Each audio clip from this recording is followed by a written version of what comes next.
సహజంగా కాంగ్రెస్ వాళ్ళకంటే కొద్దిగా ఎక్కువ కేటాయింపులు.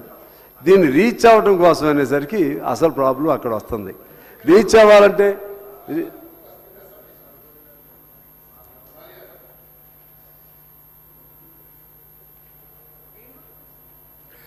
గుర్తు చాలా ఇంపార్టెంట్ అత్తమ్మా ఇది.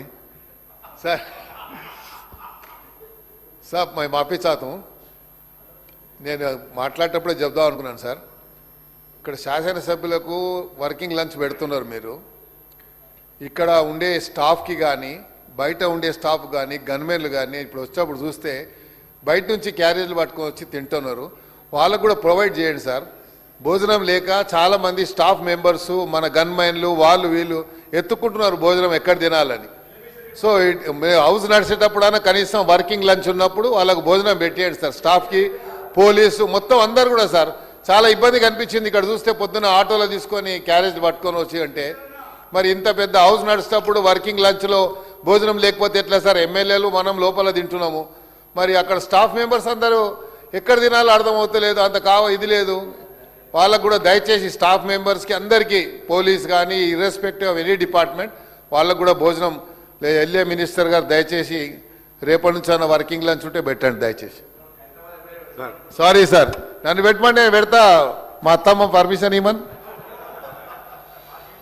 అయితే అధ్యక్ష, మీకు 2014-15 అంటే కొంతమంది చెప్పారు కదా డబ్బులు ఎక్కువ పెడుతున్నారు, దానికి తగ్గట్లు ఖర్చులు పెట్టట్లేదని.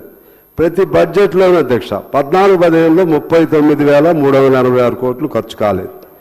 15-16లో 34,166 కోట్లు ఖర్చు కాలేదు. 16-17లో 37,663 కోట్లు ఖర్చు కాలేదు. 17-18లో 30,444 కోట్లు ఖర్చు కాలేదు. 18-19లో 34,254 కోట్లు ఖర్చు కాలేదు. 19-20లో 13,984 కోట్లు ఖర్చు కాలేదు. 20-21లో 23,684 కోట్లు ఖర్చు కాలేదు. 21-22లో 20,743 కోట్లు ఖర్చు కాలేదు. 22-23లో 19,247 ఖర్చు కాలేదు. 23-24లో 64,000 కోట్లు ఖర్చు కాలేదు అధ్యక్ష. 24-25 అంటే పోయిన సంవత్సరం 24,206 కోట్లు ఖర్చు కాలేదు. 25-26 ఇప్పుడు జరుగుతున్న సంవత్సరం 23,000 కోట్లు ఖర్చు కాలేదు. ఇది అధ్యక్ష. అంటే ఏ ప్రభుత్వం కూడా ఎవరైనా సరే టోటల్గా యాక్యురేట్ బడ్జెట్ అంటేనే అంచనా అంటే 100% దాన్ని కొలమానాలతో జరగదు. అంచనా వేస్తారు. ఆ అంచనాలో కొంత రీచ్ అవుతారు, కొంత ఫెయిల్ అవుతారు. ఉన్నదానిలో నిజాయితీగా చేస్తున్నారా లేదా, నీతివంతంగా చేస్తున్నారా లేదా, చిత్తశుద్ధి చేస్తున్నారా లేదా, అది చూడాలనేది మీ ద్వారా నేను తెలియజేస్తున్నాను అధ్యక్ష.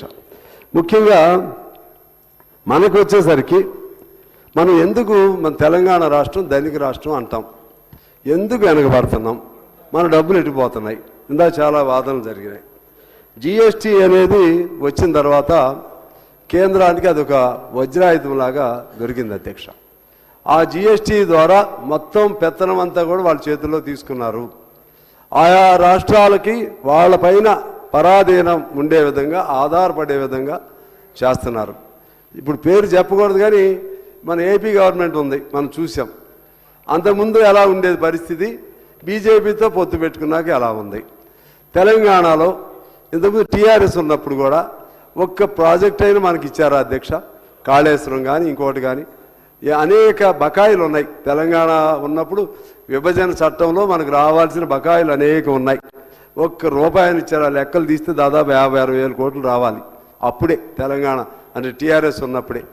అదే పద్ధతుల్లో ఇప్పుడైనా సరే ఒక్క పథకం ఏమన్నా ఇస్తున్నారా అంటే వారు చెప్తున్నారు 12 లక్షల కోట్లు. అది రొటీన్ కేంద్ర ప్రాయోజిత పథకాలు ఉంటాయి, రైల్వేస్ ఉంటాయి, లేకపోతే పెద్ద నేషనల్ హైవేలు ఉంటాయి. అవన్నీ పార్ట్ ఆఫ్ గవర్నెన్స్, అవి ఆటోమేటిక్గా రావాలి. కానీ మనకి బాధలో ఉన్నప్పుడు మనకు రావాల్సినవి ఏమన్నా ఉన్నాయా?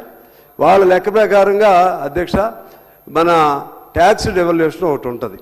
ట్యాక్స్ డెవల్యూషన్ అంటే పన్ను మీద పన్ను ఆధారంగా విభజితం. దాని ప్రకారంగా మొత్తం 41% అన్ని రాష్ట్రాలకి ఇస్తారు అధ్యక్ష. అంటే రాష్ట్రానికి 41% కాదు, మొత్తంగా 40%.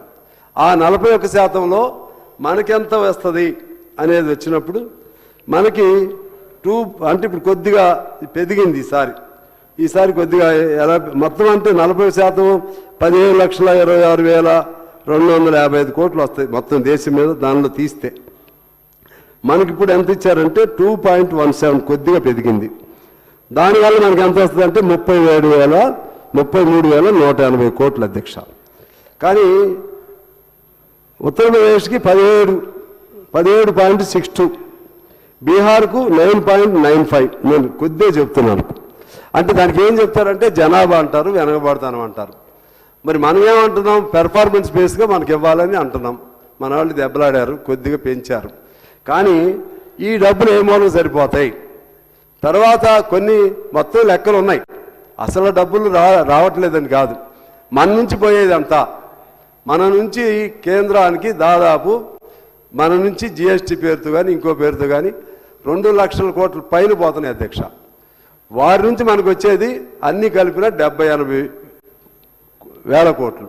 పోనీ వారు చెప్పిన లెక్క ప్రకారమే చూసినా 10 ఏళ్లలో వారు చెప్పిన లెక్కే 12 లక్షల కోట్లు, అంటే 1 లక్ష కోట్లు. మన నుంచి పోయేది ఎంత అంటే మొత్తం పరిపాలన సంవత్సరం మీద మొత్తం కాదు. అయితే అధ్యక్ష మరి ఈ డబ్బుల్లో మరి మన డబ్బులు మనకి ఇవ్వాలంటే మేము మొత్తం పరిపాలన చేయాలి కదా అంటారు. మొత్తం పరిపాలన చేయటానికా పెత్తనం చేయటానికా? ఎందుకంటే మనం స్పష్టంగా చూస్తున్నాం అధ్యక్ష. కొన్ని రాష్ట్రాల పట్ల ఒక రకంగా, కొన్ని రాష్ట్రాల పట్ల ఇంకో రకంగా. సరే, సహజంగా ఎవరి పార్టీ వాళ్ళు సపోర్ట్ చేసుకుంటారు. మనం ఇంపార్షియల్గా అన్బయాస్డ్గా చూస్తే మన తెలంగాణకు మనం వస్తున్నటువంటి పెర్ క్యాపిటాలో కానీ లేకపోతే జిఎస్డిపిలో కానీ మనకి రావాల్సిన వాటా లెక్క ప్రకారం చూస్తే బాగా ఉన్నాం. కానీ మన వాటా మనకు రావట్లేదు. ఇది కూడా ఒక లోపమే. ఈ బడ్జెట్ లోటుకు రావడానికి అది కూడా ఒక లోపమే అనేది నా అభిప్రాయం అధ్యక్ష. అంటే ఇదేమో 41%, మళ్ళా 42 రూపాయలు రావటం వేరు. మొత్తంగా ఇవన్నీ కాలేసి 42 రూపాయలు ఇస్తున్నారు మనకి. ఇది కేంద్రం నుంచి మనకు జరుగుతున్నటువంటి అన్యాయం అధ్యక్ష. తర్వాత మన అప్పులు ఎఫ్ఆర్బిఎం పరిధిలో రివైజ్డ్ ఎస్టిమేషన్ ప్రకారం 5,03 కోట్లు. తర్వాత ఇప్పుడు కొత్తగా పెట్టింది మళ్ళా ఇంకో 82 కోట్లు. టోటల్గా 5,62,363 కోట్లు ఇప్పుడు మళ్ళా అప్పు మన నెత్తి మీదకి వస్తుంది అధ్యక్ష.